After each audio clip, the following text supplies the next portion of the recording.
Hey everyone, welcome back to the NPTE podcast. This is Will Crane, your host. Thank you so much for joining me as we go through the content you need in order to dominate on test day. So today we have a bit of an, I guess you could call it an exciting bonus type episode. We'll be talking about some of the tips and tricks to navigate your new career. But before we get to that, just a quick reminder, if you haven't yet, be sure to sign up for our NPTE crash course. We run a crash course 3 weeks before every test day. It's designed to give you all of the tools you need for the cardio, muscular, and neuro sections on the exam. Think of it like cramming, but way better. That as we go through essentially 3 weeks worth of content, it'll lead you right up until test day. We do a ton of practice questions together. It's extremely economically priced, especially if you can get a cohort of 5 or more.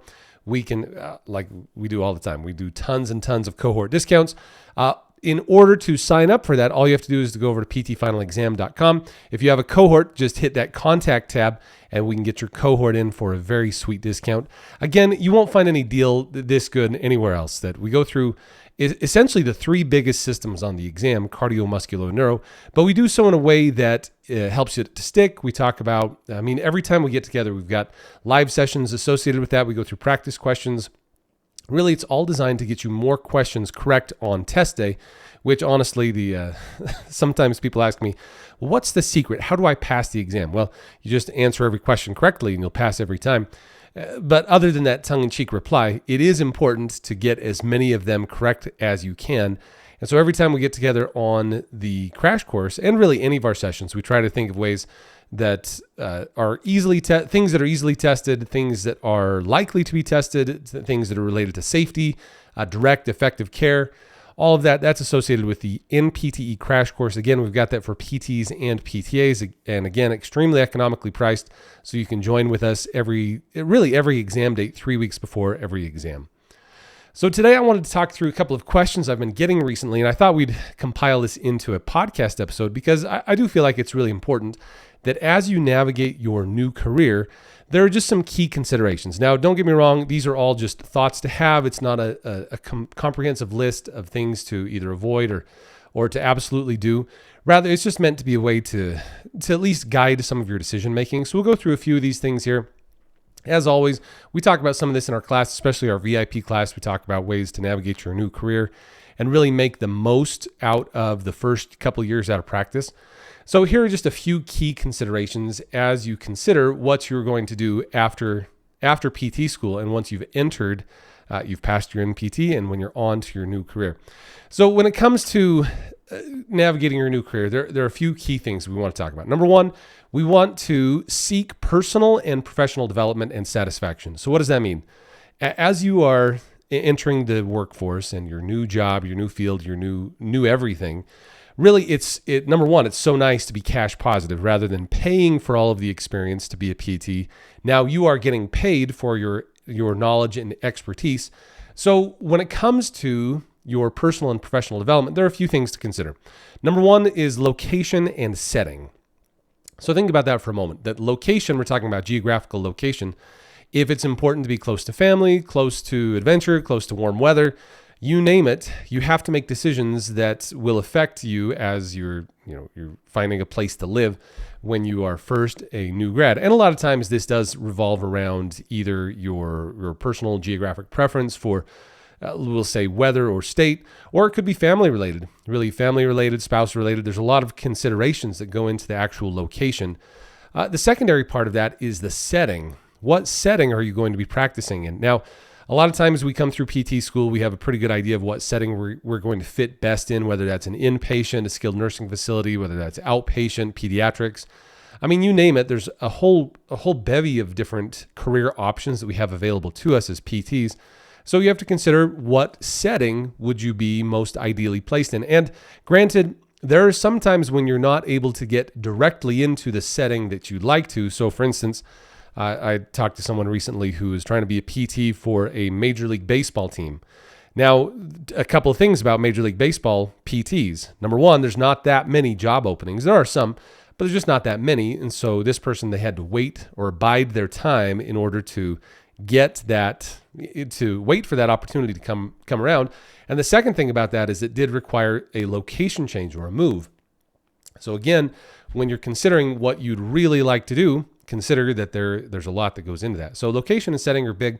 One that I get asked most about is compensation. So when it comes to PT compensation, there really is quite a wide range and variety of compensations that PTs will encounter. And so, I mean, just speaking very frankly, if you are willing to move and work in a, we'll say, quote unquote, scare quotes here, a less desirable setting, if you're willing to move and be in a less desirable setting, you will find yourself being compensated more because of the difficulty in attracting talent to that location. So like I see this all the time. So emails come across for either rural or retirement communities where they have a high demand for PT. They have a hard time getting lots of young PTs to come there. And so therefore they're willing to pay or compensate a bit more for those settings. Other things to consider, like in the case of inpatient or skilled nursing facilities, in a sense, they have a captive audience. And so again, go with me here that the patients that are in those settings, they are in the facility. You don't have to do a whole lot of marketing about it. There's not a whole lot of referral capture that you have to find and talk to the physicians and get them all in. Rather, you are able to treat for we'll say in a more efficient way. Like anytime I've worked in nursing home or inpatient, it really is just a matter of, okay, we've got 1 million patients we've got to see. We've only got this much time in the day. How productive can you be with your day? And you'll find that a more productive therapist, especially in a setting like that, will yield the greatest compensation. Now, there is the flip side to that perhaps there's a professional satisfaction component that you may need to consider. Like, I mean, again, speaking very frankly, I've seen PTs who are burnt out with a setting that is very monotonous, something that is routine, and the monotony can get to the point where they become apathetic to the patient, they become apathetic to their care, and you don't want to do that. So really you want to find something that balance between appropriate and adequate compensation, we'll say, plus the appropriate location and setting. So again, these are all balances to consider. And also, frankly speaking, it's a moving target that as you are working in a set field, let's say you find a field that you enjoy, it may be that a few years down the road, you find dissatisfaction with what you're doing. You're looking for a change, and that's okay too. And really, and this kind of plays into the compensation factor, that the therapists that are the most willing to move and change are the ones that are most likely to see the greatest compensation increases. So what does that mean? That means that if you're at a facility and you're getting, say you get a raise every year, just a modest raise every year, which is pretty standard for the industry, a modest raise, or sometimes it's called like a cost of living increase, or some very small, very modest raise or increase, you'll find that you'll get the greatest raises or increases by changing companies or changing facilities, because you bring that experience with you. You're able to negotiate with the new company and make a greater income as a result. But again, it comes with some discomfort though, because you likely have to be willing to, number one, change setting, and number two, move or have some type of geographical change. So again, big considerations when you're trying to decide, okay, where do I best fit? Where's the best job for me? And then maybe just another factor here is consider future growth. So I've got a very good friend who he enjoyed being a staff PT, but he quickly saw that he had a talent for leadership positions, and he moved really very quickly up to be a clinic manager, then a site manager. Now he's a multi-site manager. And I guess the secret there is just that you create networks, you get in a place where there is opportunity for growth, and they're looking for leadership qualities, and from there you can then transition into maybe a more of a leadership team. I've got another PT friend. In fact, he's one of my greatest mentors. He started just as a staff PT, became clinic manager, but now he sought further professional development. He got, what did he get? Like Master of Healthcare Professions, I think, MHP.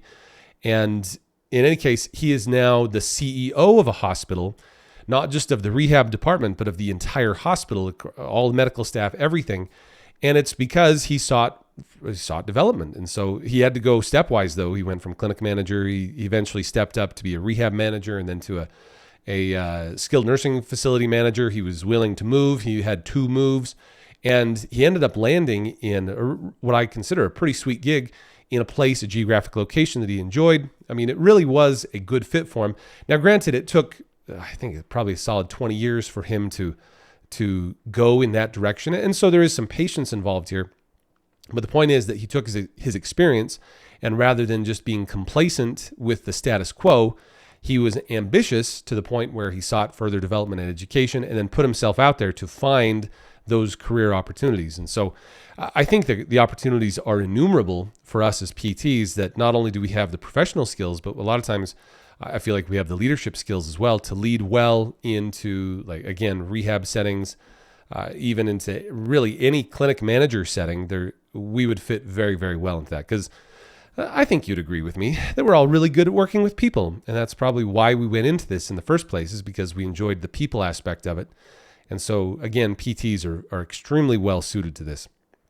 So I've got just a couple of cautions for you. So as you're considering your career track and professional development, I want you to consider, at least be cognizant and mindful of offers that appear too good to be true.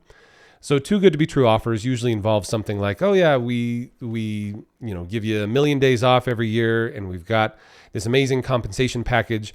But when you actually get settled down there, you find that there's a cost to that. So like maybe they give you days off, but they don't give you quite as much on an hourly basis. Or perhaps they give you days off, but they don't give you any sort of continuing education fund. I mean, there's a lot to be considered there, but I just urge you to be cautious of that. The other caution, I guess a couple of other cautions I have, is that you need to be cautious of career placement services. Now, I'm not painting with a broad stroke to mean that every career placement service is bad news, but I will tell you from a personal experience that career placement services, these headhunters, they will approach you as a new PT and say, hey, we can find you the sweetest job anywhere you want. You just tell us where you want, we'll find you a job. So it sounds good, right? It sounds good to have someone who is finding you a job. The disadvantage, though, is that these career placement services often, not all of them, don't get me wrong, not all of them, but often these career placement services, they charge 20% of your first year's salary to the employer. So for instance, just for easy math, let's say you had a job lined up that was $100,000.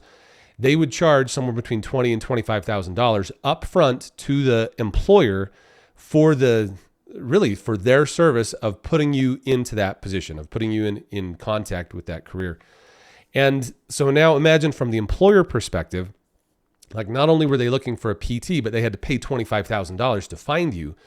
So what that really means is that that's $25,000 out of your compensation that they paid to the headhunter or to the career placement service.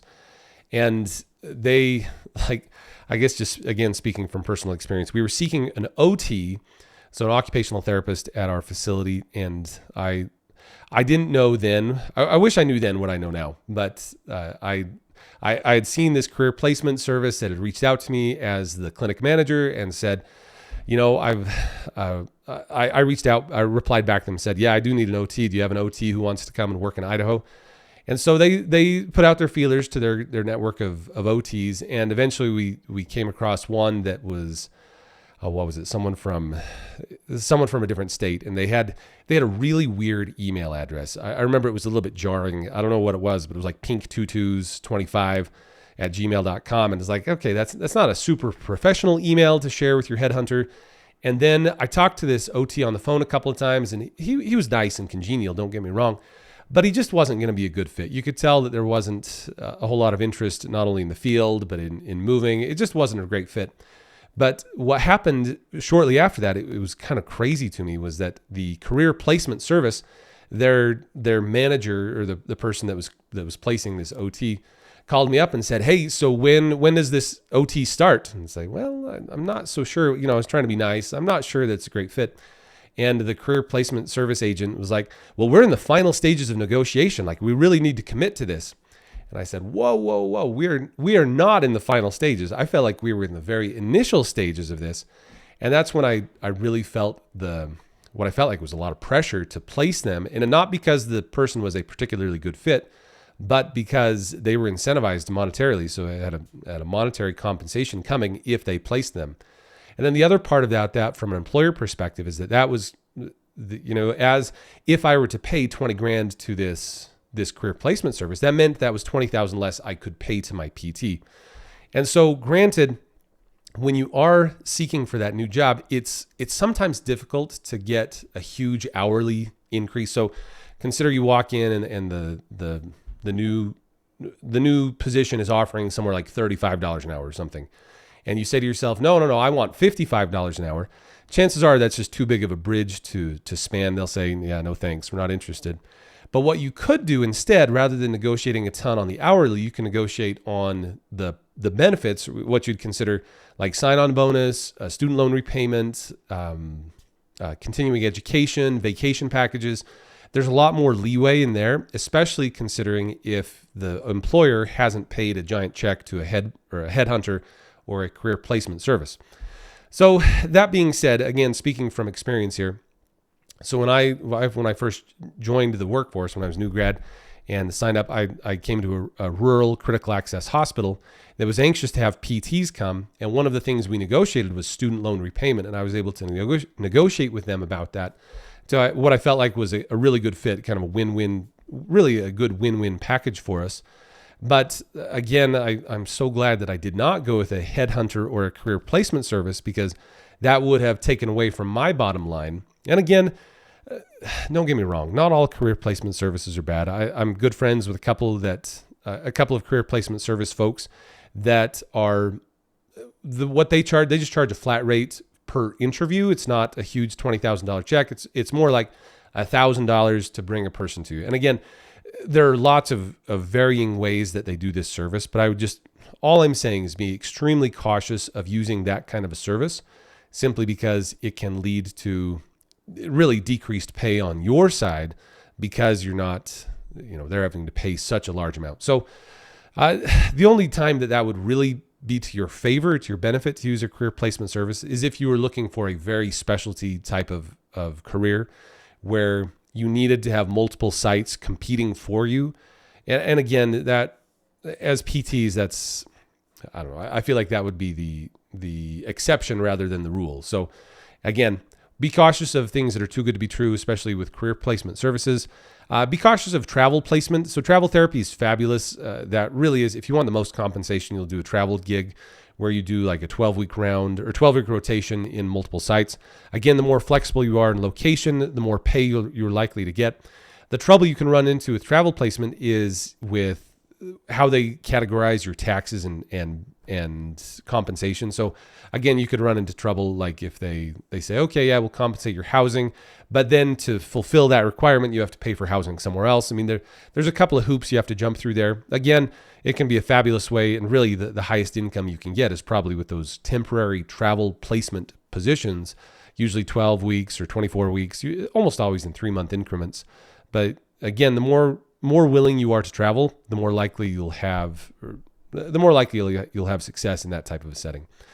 And then just as a final thought, just like I had a student stop me about a year ago, and he said to me, this was when I was on campus doing an NPTE preparation day, and he stopped me at lunch and he said, Will, I've just got to talk to you for a minute. So it seems like you've been in practice for 10 years. What advice do you have for me as a new grad, especially considering all the student loans that I have to pay off?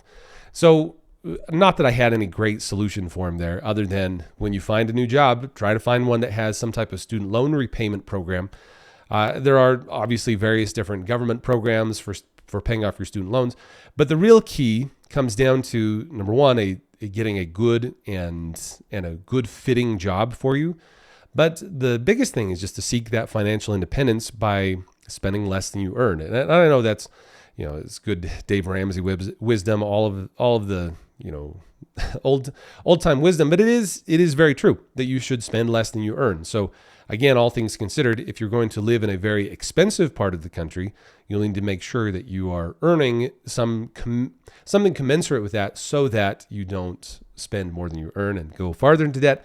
All that, you're just being wise in your financial decisions. And let me tell you, on this end, having paid off my student loans and gotten to a place where I feel like things are quite steady, really avoiding debt in all ways, I find that does bring a lot of not only peace but freedom, because then I make decisions about like running PT final exam or all these things. I make decisions from what I'd consider a very secure location, that I don't have debt. I don't have to worry about When am I going to make my next payment or whatever?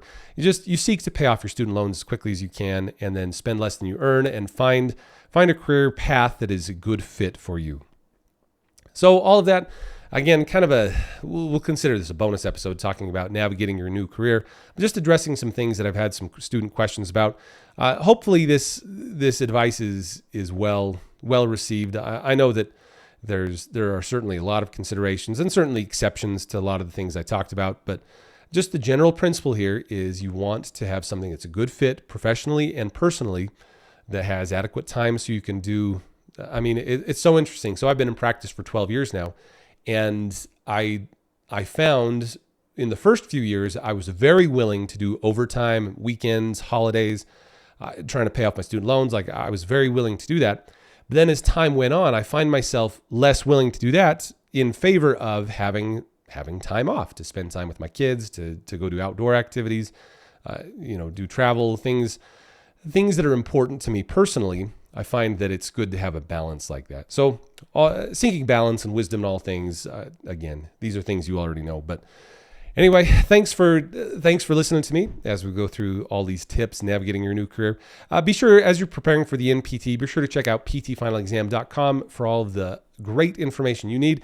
If you want all of our freebies, cheat sheets, tips, and tricks, you can find that at ptfinalexam.com/podcast. And if you haven't yet, be sure to leave us a 5-star review over on Google Play, Apple iTunes, wherever it is you're listening to this podcast.